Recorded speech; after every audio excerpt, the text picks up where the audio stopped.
We grew it to $55,000 in monthly recurring revenue within 2 years. And in 2019, we sold it to a private equity company called SureSwift Capital. Like, product market fit to me is this almost violent act of taking something and pushing it into this existing market. But the idea is to have every step along the way, finding your audience, finding their problem, finding a solution, building a product, having a validation component to each of these 4 steps. Hello and welcome back to Indie Bites, the podcast where I speak to indie founders in 15 minutes or less. In this episode, we have Arvid Kahl, who sold his SaaS, FeedbackPanda, for a life-changing amount of money in 2019, just 2 years after founding the business and growing it to $55,000 a month. Arvid now writes on TheBootstrappedFounder.com. He's written the book Zero to Sold, and more recently, he's writing The Embedded Entrepreneur, which at the time of recording this, he was calling Audience First, which you'll hear us reference in the episode. Honestly, Arvid is one of the favourite guests I've ever had on this podcast, and I really struggled with editing down our 60-minute conversation into the best bits for this episode. I'll put the full conversation on the Indie Feast membership feed, which costs just £4 a month. indiebites.co/membership to take a look at that. Today we have Embark supporting the show. Embark is run by fellow indie hacker Julian Canlas and has just crossed 6 figures in revenue. Embark is an agency that offers productized SEO content that converts. It actually blew my mind when Julian told me about the growth of their client mentor crews had from the SEO content. It resulted in a 107% increase in MRR, 100% increase in monthly trials, and 114% increase in SEO traffic. My word, wouldn't you want those kind of results for your indie business? I know I would. Go and check out what Embark are offering at embark.io and get $100 off your first package with the code IndieBites, all caps, no spaces, at checkout. Let's get into this conversation with Arvid. So, for a little bit of context, tell me the story of FeedbackPanda, how you started it, and then what happened at the end with selling it. I'm going to try to condense this because I can talk for half an hour just on this one particular story. I was with my partner, Danielle. She was an online English teacher, and she was one of thousands of other online English teachers teaching for these Chinese online schools. And as much fun as the job was to sit at home and teach Chinese kids, it is still super stressful because you have student feedback to do, and that's not paid, but you needed to get paid for the actual teaching. Just a convoluted kind of bureaucratic process. And we built a tool that solved Danielle's problem to create this feedback more efficiently, and by extension solved every other teacher's problem as well, because they all had the same problem. So we started that business in 2017. We bootstrapped it. We grew it to $55,000 in monthly recurring revenue within 2 years. And in 2019, we sold it to a private equity company called SureSwift Capital for, you said it, life-changing amount of money. And ever since then, I've been mostly talking, reflecting, and writing about the learnings from that business and all the other bootstrapped adventures that I had in the past that didn't work out that well. But FeedbackPanda was special because it was a really, really precisely tailored productivity tool for a really well-defined niche. And like most indie founder SaaS businesses are of that structure. They solve one problem really well for one super well-defined group of people. So I found a very eager audience to hear about my story and my learnings, and I've been like sharing and teaching and learning with them ever since. What was the ambition to build the company to sell it in the first place? Well, the ambition was never to sell the company, but it was always to build a sellable company. It's like a really small distinction there. But I had read Built to Sell, the book by John Morello, in which he talks about building a sellable business also means just really building a good business, because any good business is sellable. So if you try to make it sellable, then will also be good. It's this parallel perspective on how a business should function internally. Lots of automation, lots of documentation. You can replace yourself easily. All these little things that he points out in the book, which I highly recommend as a starting read for anybody who wants to go into entrepreneurship, because knowing where you want to go it's like half the battle when it comes to this weird journey where nobody really knows what's going to happen. But just having these kind of little goals, making a sellable business, kind of can judge every decision you make. Is it going to make this more sellable or not? So if the more of these decisions you make, the more sellable it'll be.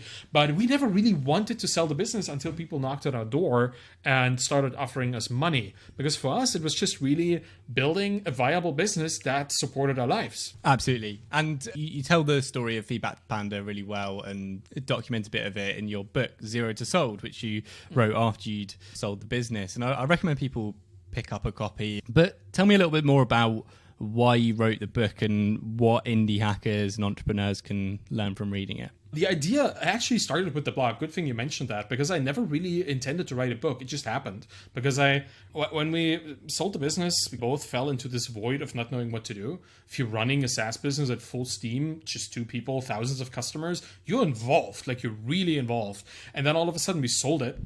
And then we had nothing to do. So I started thinking a lot about the business and about the kind of processes and structures that we kind of unwillingly implemented to make our lives easier or even bearable. And more things came to my mind that I now finally understood for the first time, actually on an intellectual level. So I wanted to share this with people, and the easiest way is to share it in writing. I took everything. I took like the first couple steps, how we took the idea to a solution, then how we talked with our customers when we had thousands of customers, anything in between, and even how we sold the business. I find a lot of founders with their businesses, they'll start out with an idea, and we see this a lot. They'll start out with their own idea and they'll just build something. They'll just build it 6 months. They won't always validate it, and they'll launch it and nothing. You see this quite often. And at the start of your book, you talk about finding a critical problem in a niche, in a market. How do you find that problem and within a market that is willing to pay for it to be solved? How many hours time do you have? The answer to this is either super short or it's super extensive. Let's go with the short one. You start with the audience. You start with the people, which now turns into the long one. That's the next book that I'm currently writing, is the whole audience first approach. And audience first has been understood in the community to mean building an audience and then selling something to them. I believe it's something different. I honestly think it's much more elaborate than just amassing a group of people and then yelling at them, like holding something up, because that to me feels like it's a simplistic understanding of much more intricate kind of process. What it really means to me, an audience is people. Is people you want to help, people you want to empower, people you want to serve. And if you start your business endeavor with this, then everything falls into place much more easily than when you start with, I'm going to build Tinder for cats, right? It's just such a different perspective when you say, okay, let's take cat owners, right? If you really care about people who maybe like you really love the feline creature, then you start with cat lovers. And cat lovers, they have a community. They have forums, they have a subreddit, they have Facebook groups where they exchange like pictures of their animals or toys or food or health advice. There's communities all over the place. And instead of saying, I want to build Tinder for cats, you just say, I want to help people with cats. And then you start going into the communities. You start embedding yourself there. You start listening to people's problems. You're listening to their complaints, to their asks for recommendations, ask for products that people may already use, and product recommendations, all these kind of things. And you start making a list. You start making a list of what things come up more and more and are still unsolved. And then you dive into thinking of a solution. And that's not necessarily a product. You don't necessarily think of a SaaS immediately. You just try to think of, how can I help these people with this critical problem that comes up so much, that is still unsolved, and people always complain about it, that it's so clearly a market there. Budget, another question. How can you find out about budget? Well, you look at what people spend money on, right? But if you don't check this stuff before you build your thing, if you start building, but you never looked at, do these people even exist? Do they even have this problem? And are they even spending any money on this problem? Or is it just something that they shrug off? If you don't do this, then you run the risk of building something that nobody needs. And that's the product first approach. That is the idea first approach that people have, right? They have an idea, they build it, and then they just try to press it into the market. Mm-hmm. Like product market fit to me is this almost violent act of taking something and pushing it into this existing market. So I recommend going to where the people are, listening to them, understanding the challenges that they have, and then solving the challenges that they have that you explore there. You don't have to know it in advance. You just have to know who you're going to help. We'll absolutely touch upon building in public and that audience first approach, but I just want to pick a few points from what you said there around finding that audience, finding that community, embedding yourselves into that community to then find problems that need solving. What do you think about some founders or businesses where people go into a crowded market? And I'll take podcast hosting, for example. It's now quite a crowded market with a ton of different podcast hosts, and when people ask me to recommend podcast hosts, I'm not too sure because there's almost feature parity throughout. How do you go into a crowded market like that when there's not a huge problem to solve as such? I think podcast hosting is a really good example because there's a relatable story somewhere in that I personally use Transistor FM for my podcast. Me too. And we probably both use it because Justin Jackson is such a prominent figure. And we probably both use it because other people in our industry also use it. And that already should give you all the information you need. The brand that Justin and John built around their own podcast that they host on their own platform that talks about bootstrapping and talks about building a business, all of this heavily infuses the product. And to a point where you support Transistor FM with your money, your monthly payment, because you kind of like Justin and John, right? There's a path for bootstrapping, for self-funded indie founders to build this kind of dual brand where the product is a brand and the founder is a brand, and they are both distinguishable but highly connected. And that is what building in public does. It elevates you as the founder, and it also elevates your brand as something that came of that process of building in public. Yeah, I've certainly had so much value from people building in public and sharing their ups and downs, whether that be on Twitter or on their blog. And how were people that aren't too sure who their audience is or who they want it to be, how would they go about finding one? Great. That's a great question, because that is one of the most interesting things that I wrote about in the book. Like the process of actually discovering the audience you want to serve, that's something that most of us don't ever do. We just pick one by random chance or because it's convenient. And I figured out, why don't I just list all the communities that I think I'm part of?